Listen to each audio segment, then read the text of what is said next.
Hello everyone, watch this review here. They look at King Grayskull from the Masters of the Universe Classics line. A little bit of a read up on the back, but it basically highlights the central idea behind a monarchy where you'd have a great man, goes out, does something great, and with their gratitude the people decide to make them their king, and then each generation is less great until you have a wimpy prince, possibly named Adam, take the throne. But luckily, he gets a magic sword. But it's not about him. Let's take a second and get King Grayskull out of pack. And let me start by saying I absolutely love how Mattel packages these things. I mean, this time the sword was sticking straight up through this, I guess for display purposes, and then, you had another sword down here. I mean, if you try to remove them conventionally, it does feel like they're at risk of breaking the figure, and often the packaging does damage figures from some of Mattel's other lines. Yeah, so basically had to physically cut that. But, just a word of warning, as it were. I mean, the sword physically bent in one case, and in the other case the handle had started to bend. They did shift back pretty readily, though. King Grayskull comes with several accessories. I mean, the two halves of the Sword of Power, I guess, either count as one accessory or two, depending how you figure it. I mean, given that they do attach, it's one accessory half the time. But they split, so it's like having two accessories. In addition to that, we also have a sort of magic effect on the Sword of Power. And this energy orb / bouncy ball. Correction, it is not a bouncy ball. Although it honestly feels like a soft rubbery plastic and even has that sort of cheap glittery effect inside. When you throw it to the ground, it's really more of a breaky ball. Luckily, I didn't toss it down all that hard. That would have been pretty embarrassing. Now, although I really haven't followed the Masters of the Universe shows at all, and I haven't been following the toy lines, King Grayskull was basically a design that really appealed to me. Mostly for this really kick-ass cloak. Now, this is a reissue of the figure. I believe the first one came with this giant playset.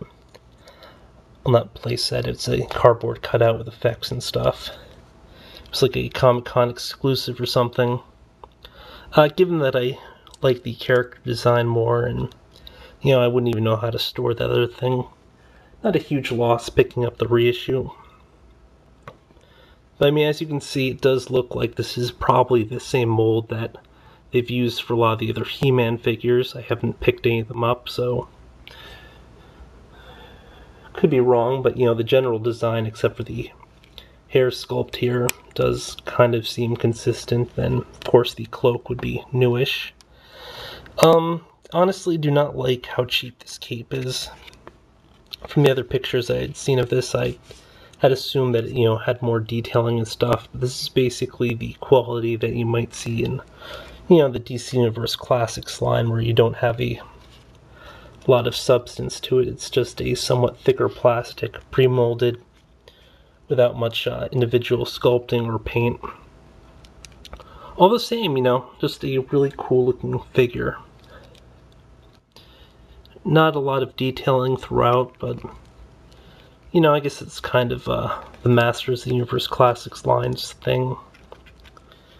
Also, interestingly enough, it looks like this upper portion's flocked, so that kind of puts the kibosh on my plans of possibly taking photos of him out in like the snow or something.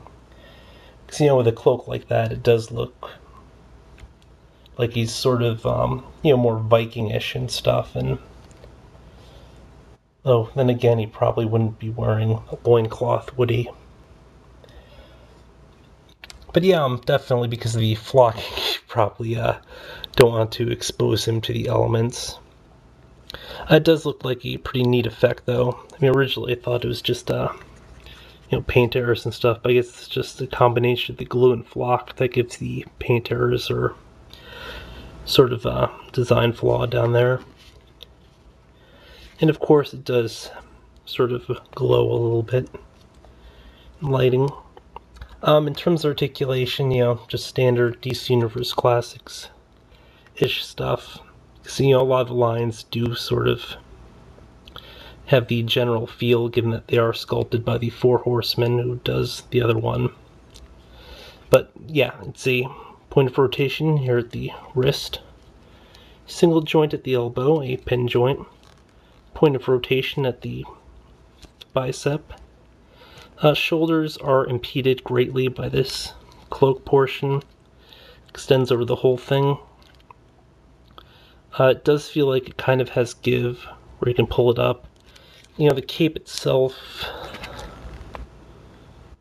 is possibly detachable.